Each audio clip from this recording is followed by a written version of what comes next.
He's tall, devastatingly handsome, and so emotionally distant that people call him the Ice King. You've heard of him before, maybe whispered rumors in tabloids, or seen his unreadable expression staring out from a business magazine cover. He's the type who breaks rules and hearts without blinking. But tonight, something changes. Not for him, for you. Because by the time this story ends, you'll discover why his touch is ice and how you're the only one who can melt it. You came here looking for answers. This is where you'll find them. Don't even think of scrolling. If you leave now, you'll miss the one twist that changes everything. Now take a deep breath, because what you're about to hear isn't just a love story. It's a modern-day fairy tale, the kind we all secretly crave. But unlike the stories we grew up with, this one doesn't start with a glass slipper. It starts with debt, desperation, and a contract that changes a life forever.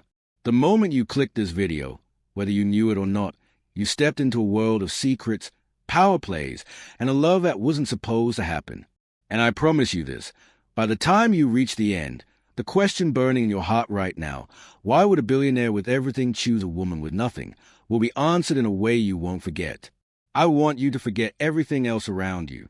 Forget the noise, the messages, even the clock ticking on your wall. This story is for you. Yes, you. Maybe you've been hurt. Maybe you've always wondered what it feels like to be chosen by someone who could have anyone.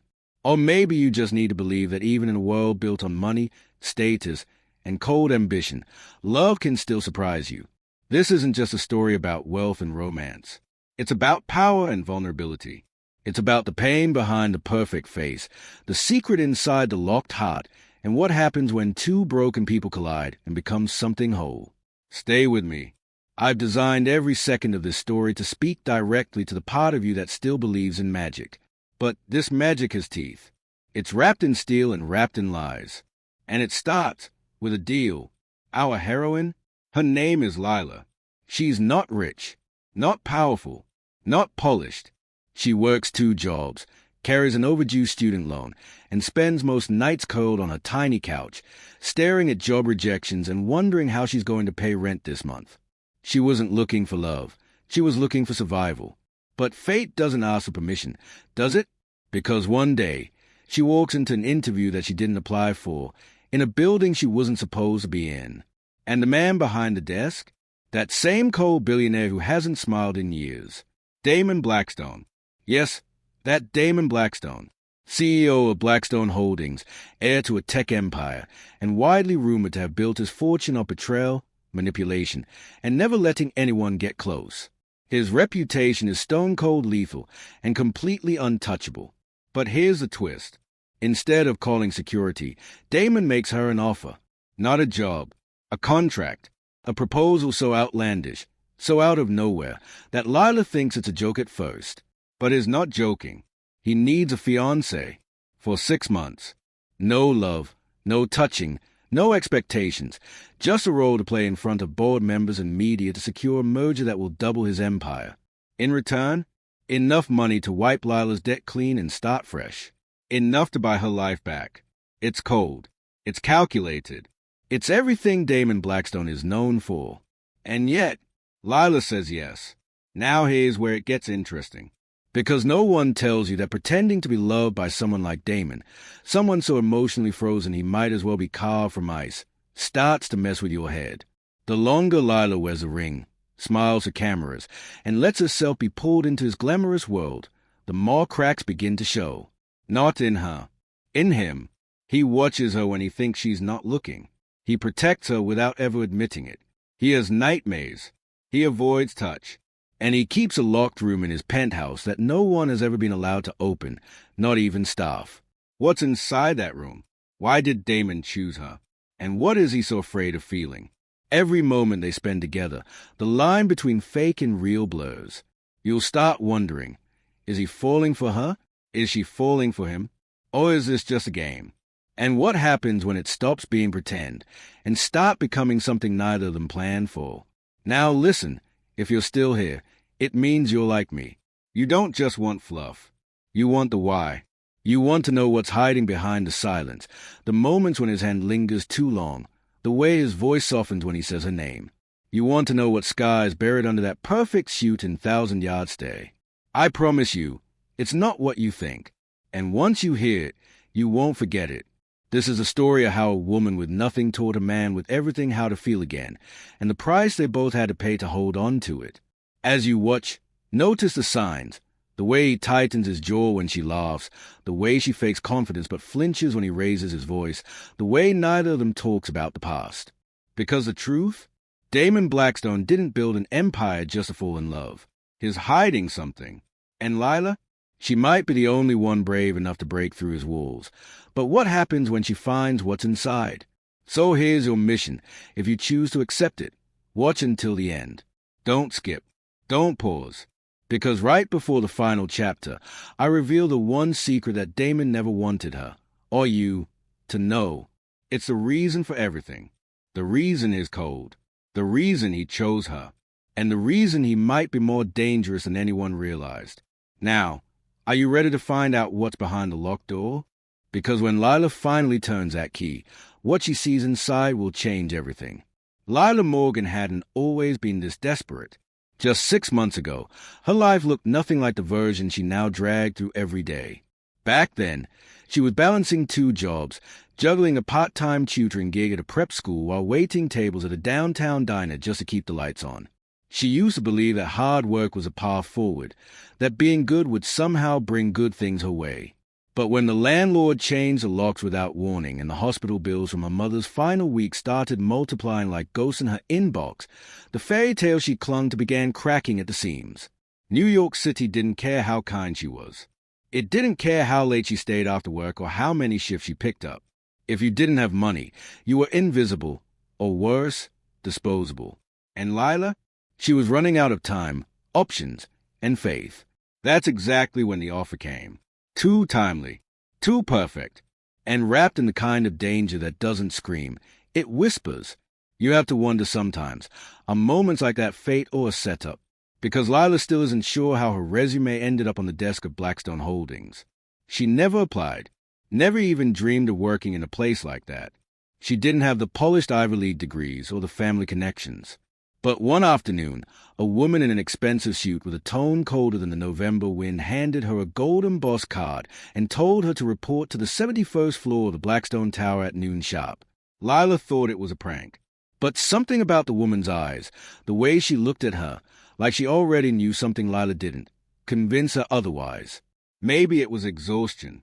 Maybe it was a kind of quiet surrender that comes after too many doors slammed shut. But Lila went. And now she was sitting across from Damon Blackstone, signing her name on a contract that would change everything, even though every cell in her body screamed that something about this wasn't right. Damon, for his part, didn't explain much. He laid out the basics with the emotionless precision of a surgeon. 6 months of a public engagement, 1 apartment, 1 set of public appearances, 1 massive payout when it was over.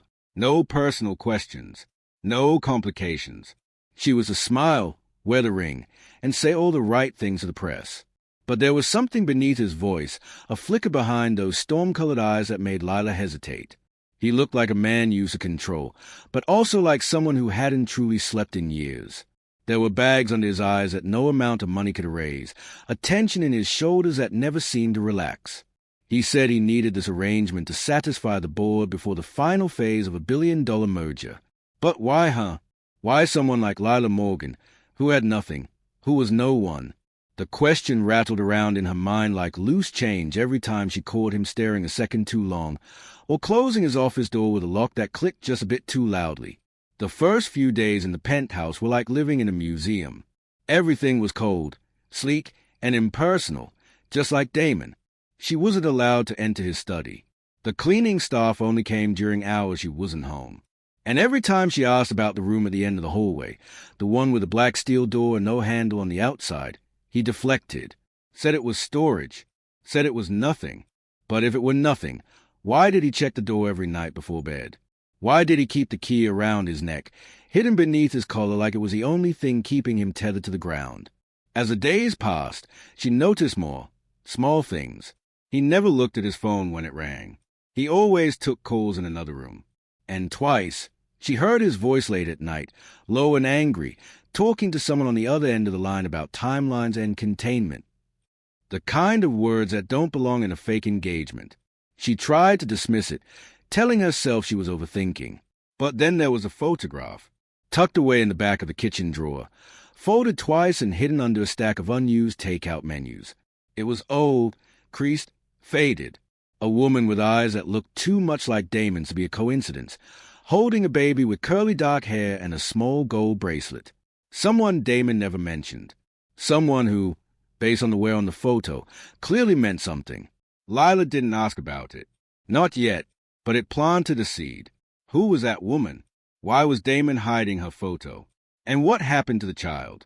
The more she tried to fit the pieces together, the more twisted the picture became. And then there were the others, people around Damon who seemed too rehearsed, too controlled. His assistant, Callum, who wore a blank expression but watched Lila like a hawk. His stepbrother, Ellis, a playboy investor with a smile too smooth and an energy too slick, who once pulled Lila aside at a gala and whispered, "Be careful who you trust. Damon doesn't play fair." He laughed after he said it, like it was a joke, but the look in his eyes didn't match the grin. And then there was Amelia Carrington, a stunning tech executive and daughter of one of Damon's board members, who made no secret of her obsession with him. She smiled like a woman who already had stakes in the game and saw Lila as nothing more than a distraction, a nuisance that would be gone soon enough. Each of them seemed to know something Lila didn't, and none of them liked that she was now wearing the ring. And while Damon continued to play his part, Lila couldn't shake the feeling that the real game was happening behind the scenes. She began to feel watched even when Damon wasn't home. Her email started glitching. Someone attempted to reset her banking password. One night, she came back to the penthouse to find a smear of red lipstick on the bathroom mirror, and she didn't own red lipstick. When she showed Damon, he dismissed it with a shrug. "We have cleaners in and out all the time. Probably nothing." But Lila knew this wasn't nothing. This was someone warning her, or maybe testing her. And when she asked for a security audit of the apartment, Damon said he'd take care of it, but he never mentioned it again. Even her dreams started to change. She began waking in the middle of the night, heart pounding, certain she heard footsteps outside her bedroom door. And always, there was that room at the end of the hallway. Closed, silent, waiting. If you're still watching, you probably feel it too. That something is wrong. That this arrangement isn't just about saving a merger or protecting a public image. That Damon Blackstone, cold and untouchable as he may seem, is covering up something far deeper and far darker than a fake engagement. You've seen this kind of story before, haven't you? But not like this. Not with stakes this high and secrets this heavy. And the scariest part? Lila doesn't even know she's not the only one being watched. Someone is moving pieces behind the curtain. Someone who doesn't want her to find the truth. So now the question isn't just, what's behind the locked door? It's, what happens when she opens it and realizes she's not the only one with something to lose? Stay with me, because in the next chapter, the past starts to surface in ways that neither Lila nor you are prepared for. And when the first lie unravels, it'll lead to a betrayal that makes everything else look like a setup that IT started with the envelope. A plain manila folder. No label, no return address, just left outside the penthouse door one rainy morning while Damon was out meeting the board. Lila found it sitting there when she opened the door to grab a grocery delivery. Something about the way it was placed, so deliberate, so quiet, made her stomach twist. She hesitated before picking it up, unsure whether to toss it or hide it. But curiosity always has a cost, and she was too far down the rabbit hole to ignore it. Inside were 3 black and white photographs and a single note, handwritten in ink that had smudged slightly from the moisture. The photos were grainy surveillance stills, her and Damon at the gala 2 nights ago, holding hands for the cameras. A second shot of her at the cafe near Central Park, sipping coffee alone. And the third, taken through a window, her inside the penthouse kitchen, bent over the counter, flipping through a cookbook. The note simply read, "He's not who you think. Stop asking questions before you disappear too." Lila's hands trembled as she slid the photos back into the envelope. There was no signature, no contact, no hint of who had sent them. Only a message clear enough to slice through her. Someone was watching her. Not just Damon. Someone else. And whoever it was, they wanted her scared. She considered calling Damon, telling him what she'd found, but something held her back. He'd been distant the past few days, more distracted than usual, pacing late into the night, snapping at Callum during meetings. She had asked him if something had gone wrong with the merger, and he'd brushed her off with a clipped, "It's under control." But the twitch in his jaw and the dark circles under his eyes told another story. Whatever was happening, he wasn't ready to share it. Or maybe he couldn't. That afternoon, Lila went looking for the photo she found earlier, the one hidden in the kitchen drawer. She needed to look at it again, to see if she'd missed anything. But the drawer was empty. Not just a photo, everything. The takeout menus, the old receipts, even the box of pens that had always been there. Gone. Cleared out like it had never existed. Her heart pounded as she searched the kitchen, then the trash bins, then the entire floor. Nothing. Someone had been inside the apartment. Someone had taken the only clue she had. She rushed to the front desk to ask if any maintenance or housekeeping had been scheduled. The concierge looked confused. "No one's been logged into your floor since last Thursday, Miss Morgan." That was 3 days ago. So either the log was wrong, or someone had come in without being noticed. The sense of safety she'd been clinging to shattered completely that evening when Ellis showed up unannounced. He waltzed in with his usual too-bright smile, claiming he was there to drop off something for Damon. But he lingered. He leaned against the kitchen island, eyes scanning Lila like he was sizing her up for a game she didn't know she was playing. "You're really sticking around? Hey," he asked, tapping his knuckles on the marble counter. Most girls get tired of pretending long before now. Lila tried to stay calm, tried not to rise to the bait. "I'm not pretending," she said. Ellis laughed, low and cruel. "Then you really don't know him. Damon doesn't do things without a reason. You're just a means to an end." He reached into his pocket and pulled out a flash drive, holding it up between 2 fingers. "I'd suggest you watch this when he's not around. But hey, what do I know? Maybe you're safe in not knowing." Lila didn't watch it right away. She waited until late that night, after Damon had gone to his room, and the penthouse was silent. Her hands were ice cold as she plugged the drive into her laptop. There was only one file, a short, choppy video, timestamped from nearly 8 years ago. It showed Damon, much younger, in what looked like an underground parking garage. He wasn't alone. Standing next to him was a woman from the missing photo, same hair, same delicate jawline, and in her arms, the same child. They were arguing. It had no sound, but the body language was clear. She was pleading, angry, while Damon stood stone still. And then, without warning, he reached for the child. The woman tried to stop him. He shoved her. Hard. She stumbled. The video cut off before Lila could see what happened next. She sat there in the dark, shaking, unable to process what she'd just seen. If it was real, if it hadn't been doctored, then everything she knew about Damon was a lie. And yet, she couldn't bring herself to fully believe it. Ellis was charming, but he always had a motive. What if this was just another play in the power games he and Damon constantly waged behind corporate curtains? What if she were being used again, caught between billionaires who saw people as pawns? She knew Ellis had been cut out of the merger deal. She'd overheard them arguing once about company shares, about what was owed. Maybe this was revenge. Maybe it was all manipulation. But then came the phone call. It was 2:03 a.m. Unknown number. Lila almost didn't answer, but something told her she needed to. The voice on the other end was female, raspy, like she hadn't spoken in days. "You need to get out of there," she whispered.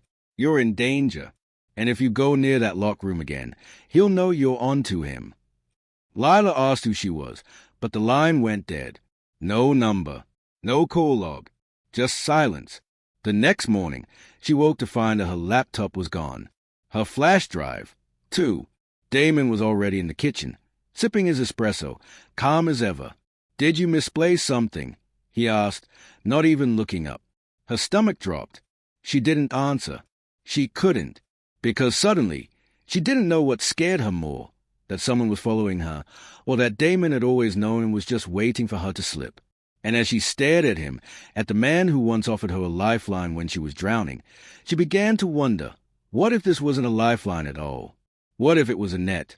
Just as the cracks in Damon's perfectly constructed world began to show themselves to Lila, miles away in a dimly lit law office tucked between shuttered buildings in Brooklyn, someone else was about to be pulled into the same spiral, and he had no idea what was coming. Jace Whitmore, Lila's estranged half-brother, hadn't spoken to her in almost 4 years. Their last conversation ended in bitter words, and doors slammed shut over money their late mother had promised but never left. He hadn't even known where she was living now, and truthfully, he hadn't cared to ask. So when a thick envelope with his name scribbled across the front in rushed handwriting showed up on his office desk, one that no assistant claimed to have received, it felt oddly personal. He opened it expecting lawsuit threats or junk, but instead found a single, yellowing page folded in thirds. The paper smelled like mildew and dust and looked like it had been plucked from an old hospital file. Typed across the top were 2 words, patient discharge. Publicly polished, perfectly clean record. What was his name doing on a psychiatric file from a defunct asylum? Why had no one ever mentioned this? More importantly, why had someone made sure he saw it now? Was this just a prank, a weird scam, or something darker? That night, Jace went online and searched everything he could find about Ashmere and Damon. Strangely, every record of Ashmere's closing led to dead links. No photos of the facility, no lawsuit filings, not even a local news article. It was as if it had been deliberately erased. And that's when he realized, if anyone had the money and connections to wipe a place off the map, it was a man like Damon. Meanwhile, back at the penthouse, Lila couldn't shake the feeling that she was being watched, not by Damon, not even by Ellis, but by someone else, someone closer. The staff in the building had become strangely quiet. The woman who usually brought fresh flowers twice a week now averted her gaze. The doorman barely met her eyes when she passed. And in the elevator, she swore she caught the man in the neighboring suite watching her reflection in the mirrored walls a little too closely. Her paranoia was growing, but what she found the next morning made it feel justified. Behind a loose panel under the bathroom sink, tucked deep behind the piping, was a phone, burner-style, cheap plastic, no SIM card. But it wasn't the phone that terrified her. It was what was saved on it. There was only one video file, just over a minute long. It showed a girl, maybe 15 or 16, tied to a chair, blindfolded, in what looked like a storage unit. Her hair was dark and tangled, and though the angle was poor, Lila could see she was terrified. The voice that spoke off camera was distorted, robotic, like it had been filtered on purpose. But one sentence stood out crystal clear. If she keeps looking into the photo, she ends up like this. Lila dropped the phone in horror. This wasn't just a threat anymore. It was a warning. And if the girl in the video was real, then someone out there had already paid for asking the wrong questions. She rushed to confront Damon, shaking, ready to scream. But his bedroom door was open, and he was gone. The closet was stripped of his most expensive suits. The safe she once saw him open now hanging ajar. No note, no explanation. It was like he'd vanished. And yet, a few minutes later, his voice echoed through the penthouse's built-in speakers. Lila, I'm only doing this to keep you safe. I didn't want it to go this far. Don't follow me. The message was pre-recorded, time-stamped from 2 hours earlier. That's when she noticed something else. The file on the burner phone had been recorded from inside the penthouse. The reflection in the glass behind the girl in the chair showed the edge of Damon's signature marble desk. That night, Lila did the only thing she could think to do. She called Jace. It was awkward at first, thick with years of silence and bitterness, but once she explained what was happening, he didn't hesitate. He told her about the envelope, the discharge papers, the mysterious connection between Damon and her mother. And then he asked a question that had haunted her dreams since all this began. What if you never knew the truth about Mom? What if everything you believed about her, her illness, her breakdown, her death, was part of something a lot bigger? Lila couldn't answer, because a part of her already suspected it was true, and another part feared she was about to find out exactly why. But as the call ended, another player entered the game. Ellis, standing in the shadows of a warehouse downtown, watching a CCTV feed of Lila pacing her penthouse floor. He was on the phone with someone else, someone whose voice was never heard, only listened to. She found the video, Ellis said. She's calling in family. It's unraveling. A pause. Then Ellis added, You sure you want to bring him in? After what happened last time. The line went quiet. Then whoever was on the other end said only this, "Do it, and make sure she never sees a real file." As the screen flickered to black, one thing became terrifyingly clear. There were more layers to this story than anyone knew, and everyone Lila thought she could trust had their own reason for keeping her in the dark. And in the next part, when a face from her childhood reappears with confessions she never expected, everything she thought she knew about her past will begin to twist in ways that even she might not survive. The silence inside the penthouse had changed. It no longer felt peaceful or luxurious. It felt suffocating, almost as if the walls themselves were watching her. Lila stood in the center of the grand living room, wrapped in one of Damon's cashmere robes, her bare feet cold against the polished marble floor. Every sound echoed now. The soft creak of furniture settling, the hum of the refrigerator motor, the low hiss of air through the vents, all of it gnawed at her nerves. Her body ached from exhaustion. Her mind ran in circles replaying the video on the bonaphone. The words etched into her brain like a knife wound. If she keeps looking into the photo, she ends up like this. But it wasn't just a threat that disturbed her. It was the fact that Damon had prepared a message before disappearing, warning her not to follow him. That meant he knew something was coming. Something big. Something dangerous. And he had left her to face it alone. The next morning, she noticed the first real sign she was being watched. The delivery man was different. Not the usual middle-aged guy who chatted about weather and local sports, but a younger man she had never seen before, wearing an oversized cap pulled low over his brow and sunglasses too dark for the cloudy day. When she reached the sign for the package, he held on to it a second too long, just enough for his fingers to graze her wrist. His touch felt deliberate. Cold. She froze. And in that split second, he smiled, but there was no kindness in it, just awareness, as if he already knew what was inside her head. Lila waited until the elevator doors had closed behind him before opening the box. It was wrapped in thick brown paper, no return address. Inside was a single Polaroid photo of her sitting on the couch from 2 nights ago, wearing the same robe, holding the burner phone. The image was taken from inside the apartment. Her heart stuttered. Someone had been in her home, watching her from a distance so close it made her skin crawl. She dropped the box like it was radioactive, her breathing ragged, panic overtaking logic. The camera had to be hidden somewhere. Was it the mirror in the hallway? The smoke detector in the kitchen? She tore through the penthouse, searching, flipping over cushions, pulling paintings from the walls, shaking lamps and unscrewing vents. Nothing. But the truth gnawed at her now. No place in this apartment was safe anymore. In desperation, she tried to reach Ellis, only to find his number disconnected. She went to his building, a high-rise downtown where he claimed to live, and found the name Ellis Rourke didn't appear on the directory. The doorman had never heard of him. No forwarding address. No trace. It was as if he'd never existed. That's when she called Jace again, her voice trembling with a fear she could no longer disguise. He promised he was on his way to New York and would arrive by morning, that he'd pull every legal favor he had left to find out who Damon Cavanaugh really was and what happened at Ashmay. But as they ended the call, she could hear something in the background on his end, something muffled and strange, like a metallic scraping. He paused, distracted, then whispered, "I think someone's in my apartment." The line went dead. Lila stood there frozen, phone still to her ear, not even realizing she was crying until a tear dropped to the hardwood floor. This wasn't just about secrets anymore. It wasn't just about Damon, or Ellis, or even the woman in the video. It was about her. Someone was targeting her, systematically removing every person she could lean on, isolating her piece by piece.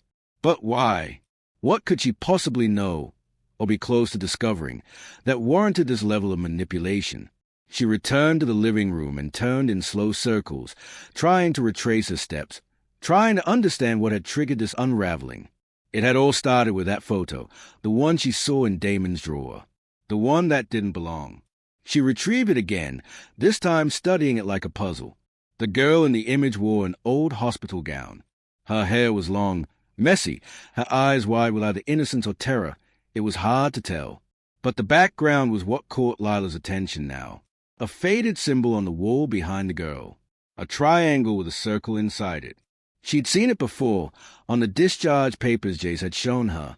Ashmere's emblem. This wasn't a random photo. It wasn't an error.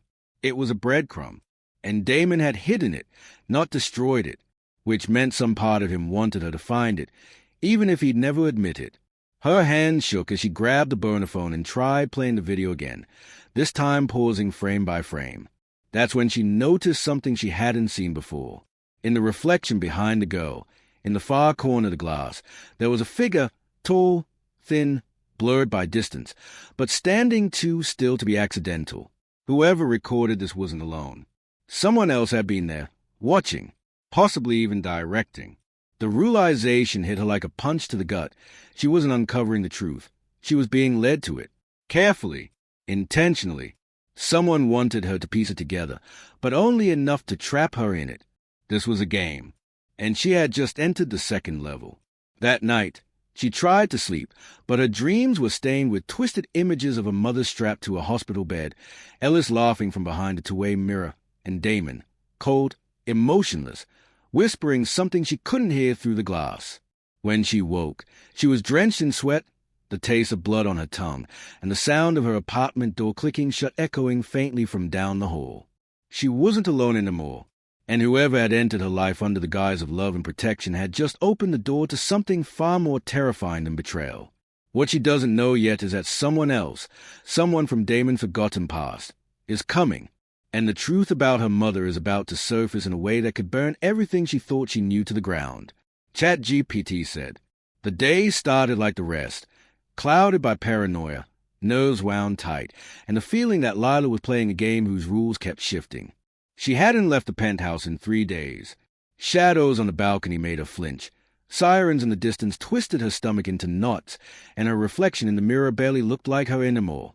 The sleepless nights, the fear, the unanswered questions, it had all taken its toll. But that morning, a single email arrived in her inbox that shattered everything she thought she knew. It was from Jace. Subject line, "You're not crazy. You're just not the only one."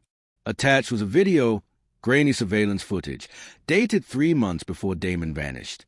It showed a woman leaving the Ashmere facility, and Lila's entire body went cold when she realized the woman was her mother. Alive, not only alive, but walking, unassisted, through the front lobby of the hospital she'd supposedly died in 10 years ago. Lila blinked, played it again, and again. There was no mistaking the long brown hair, the delicate shoulders, the distinctive scar on her wrist from a childhood accident. Her mother had been there. She had walked out of that building not in a body bag, but alive, and no one had told her. Not Damon, not her father, not even Jace, who now claimed he'd only found out recently through a source he wasn't ready to name. But it didn't add up. Why would Damon, a man obsessed with control, with keeping Lila safe, hide something so monumental from her? Unless he wasn't trying to protect her from the truth. He was trying to protect someone else. Lila demanded answers.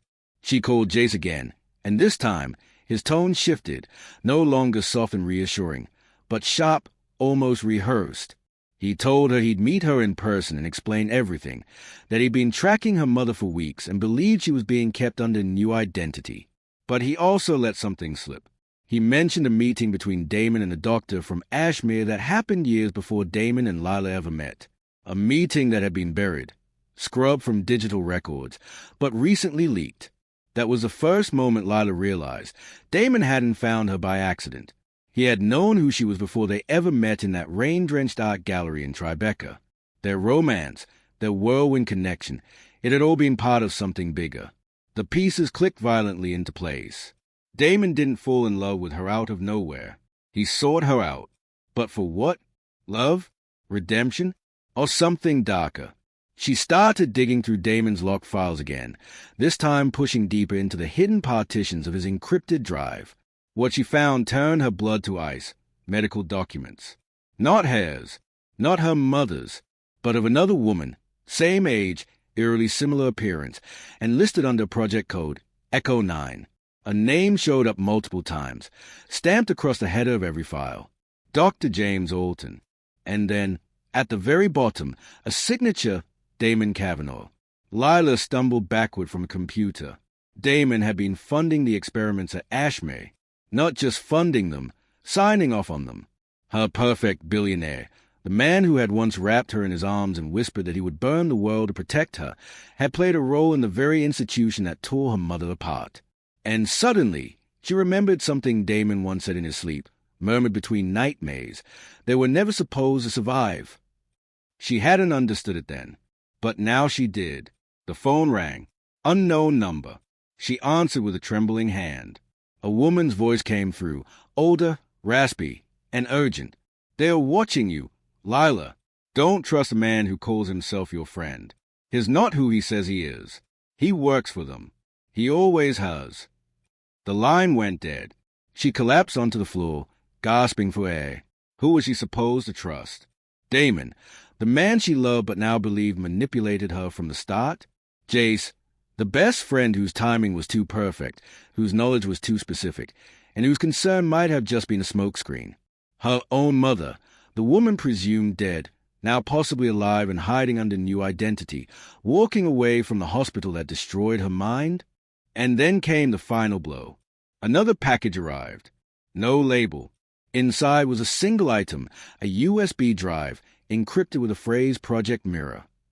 When she plugged it into Damon's laptop, it auto-loaded a video. In it, her mother sat in a sterile room, visibly shaken, whispering to someone off camera. She's a ninth, and they don't know she remembers. But she's starting to. And once she does, it's over for all of us. The video cut out before the timestamp, but Lila's heart was already spiraling into chaos. She wasn't just connected to the mystery. She was a mystery. And someone, maybe everyone, had been lying to her from the start.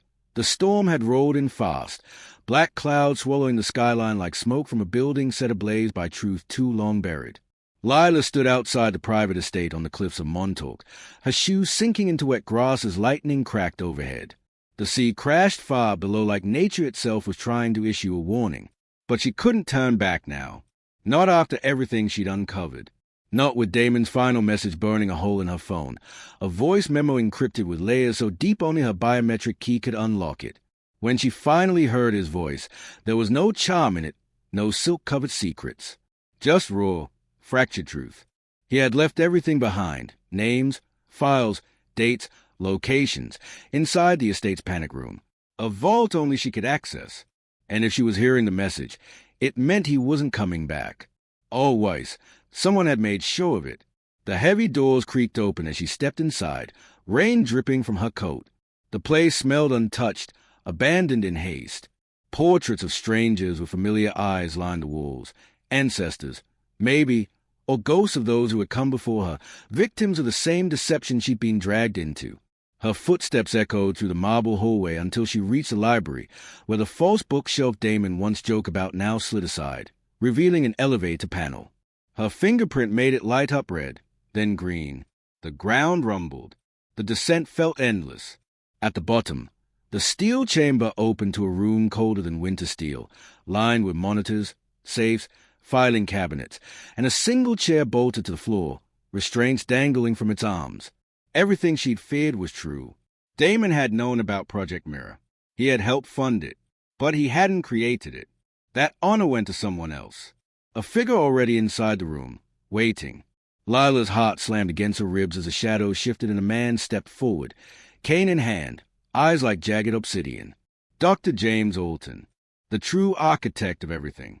The trials, the manipulations, the lies, and most damning of all, the man who had overseen the erasure of her mother's identity, claiming she died to cover what really happened inside Ashmay.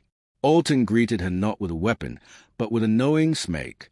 "You've come so far, Lila, just like we hoped." "We." Her voice cracked like dry ice. He gestured to the screens, one of which showed a live feed from outside the estate. Jace, pacing under the storm, phone pressed to his ear. Another showed documents displaying side-by-side profiles of multiple women, all bearing a terrifying resemblance to Lila. Clones, experiments, failed iterations. Echo 9 wasn't a code name. It was her label. "You were never meant to find this," Alton said. "But your mother, she was different. She resisted the programming. She remembered things. And Damon, poor fool, fell in love with you instead of finishing the job." Lila stepped back, dizzy. So he was part of it, but he turned against you. He tried. Alton shrugged. Love makes men weak. But Damon always thought he could rewrite the ending. He didn't realize this story was never his to tell. She wanted to run, scream, collapse. But she couldn't, not with the truth surrounding her in cold metal drawers and blinking files. She crossed the room, yanked open a safe, and inside it was the last journal entry her mother had ever written. Scrawled in ink were 4 words: not dead, not free, along with a flash drive marked break the loop. That was when Alton drew the gun. You won't make it out of here with that, he warned. But Lila didn't flinch. She'd seen too much, felt too much, survived too much. With trembling hands, she lifted the flash drive and slid it into the terminal beside her. It activated a purge protocol Damon had secretly coded, a digital confession with Alton's name, evidence, timelines, everything, ready to upload publicly. It only needed one more key. Jace's. The elevator chimed. Jace emerged, soaked and breathing hard, locking eyes with her. I wasn't sure I'd get here in time, he said. Are you with him? She whispered, voice cracking. He looked to Alton, then to her, guilt flooding his expression. I was. Once. But not anymore. With a nod, he placed his hand on the second terminal. The system lit up. Data streamed. Files decrypted. Names, videos, financial records, all of it uploading to secured global servers. Alton screamed, lunged, fired. The bullet grazed Lila's arm. But Jace tackled the doctor, the gun skidding across the floor. They fought. Brutal, desperate. Lila clutched a bleeding arm, crawled toward the gun, grabbed it, her hand shaking, and when Alton broke free and charged again, eyes wild with rage, she fired. Once, twice. He collapsed, not dead, but bleeding, defeated. The system confirmed, upload complete. Everything was out. The truth, unleashed like a virus on the world. But just as Lila thought it was over, Jace leaned in close, whispering, You need to see something else. He led her to a hidden panel, revealing one last screen. A photo, a hospital room, a woman in restraints. Her mother, alive, now. You thought this was the end, Jay said quietly, but she's still waiting for you, and not everything she remembers is what it seems. Lila stared at the image, heart pounding harder than it ever had, because now a new story was just beginning. The weeks that followed felt like slow motion through the fog of memory, pain, and truth, like stepping off a runaway train and finally touching solid ground, unsure whether you survived or simply awakened into another kind of nightmare. Lila didn't return to the city, not right away. She stayed in Montauk, in Damon's estate, now stripped of its secrets and silence. Every room held echoes of him, of what they could have had, of the man he tried to become before it all collapsed under weight of too many lies. She read every file, watched every video, traced every name he exposed in the final upload. And though the world was reeling from the revelations, conspiracy forums flooding with theories, media headlines screaming for justice, hidden laboratories raided, there was one question the public couldn't answer, one name the data never truly explained. Echo 9. The hospital her mother was found in had changed names over the years, been buried under shell corporations and false medical records. The building sat just outside Albany, disguised as a rehabilitation center. Inside, the woman in the photo was real. Her mother, gaunt, with time etched into the corners of her eyes and streaks of silver running through her hair, but still there, alive. The moment their eyes met, it was as if Lila's breath was stolen from her lungs. Her mother whispered her real name, not the one given to Lila in foster care, not the alias Damon used to protect her, but her birth name, one that had been wiped from every record. It was like touching a mirror and realizing it reflects more than just your face. It reflects your origin, your pain, your purpose. They didn't talk much in those early moments. Some wounds ran too deep for words. But what her mother did share, through trembling lips and shattered memories, confirmed what Lila feared and somehow hoped to hear. The experiments were not just about control. They were about replication, reinvention. Echo 9 was the last viable version. All the others had failed, genetically unstable, mentally fractured. Lila had survived because she'd been hidden before they could finalize her conditioning. Damon hadn't just fallen in love with her. He'd chosen to save her, knowing what she truly was. That made him a traitor to their cause and a target from the very beginning. In the end, Alton survived, but only long enough to be tried in a courtroom filled with flashing cameras and families broken by decades of government lies. He never once looked at Lila, never spoke a word in his defense. It was as if, deep down, even he knew there was no redemption left to grasp. Jace disappeared soon after the trial. No calls, no emails, nothing. She often wondered if he'd gone underground to escape the fallout, or if he simply couldn't face her now that everything was out in the open. There were days when she resented him for it, and nights when she hoped he'd reach out. But maybe some people carried too much guilt to ever come back. Lila chose not to give interviews. She declined every podcast request, every streaming deal, every book offer. What the world craved was a story, a scandal, a clean arc with villains punished and heroes rewarded. But what she had was not a story, it was a scar. Something that changed shape every time she touched it. Healing, but never truly gone. She went back to teaching under a different name in a different state. Her mother placed in a care home close enough to visit weekly. They played cards, watched old movies, shared silences that felt more powerful than confessions. And though the trauma lingered, so did something else, the power of choosing who she wanted to be next. Not Echo 9, not a headline, just herself, whatever that meant moving forward. Still, some nights, the wind would howl across the windows like it had on the cliffs that night in Montauk, and she'd feel it again, that presence, that question. Not everything had been uncovered. The final upload had glitched for exactly 17 seconds during the transmission. One folder remained unopened, locked with Damon's voice print, a file simply titled Mirror Loop. She hadn't deleted it. She kept it on an encrypted drive, untouched, waiting. Because as much as she wanted closure, some part of her knew the truth wasn't done revealing itself. Not yet. So if you've made it this far, if you've followed every twist, every secret, every betrayal, you might be asking, is it really over? But let me ask you this. If you found out your entire life was built on someone else's blueprint, would you stop digging just because the surface looked clean? Yeah, me neither. And that's what keeps her awake sometimes. Not the fear. Not the danger, but the quiet certainty that the story didn't end here. It just changed masks. And somewhere out there, something else is watching, waiting. Because stories like this, they don't die. They evolve.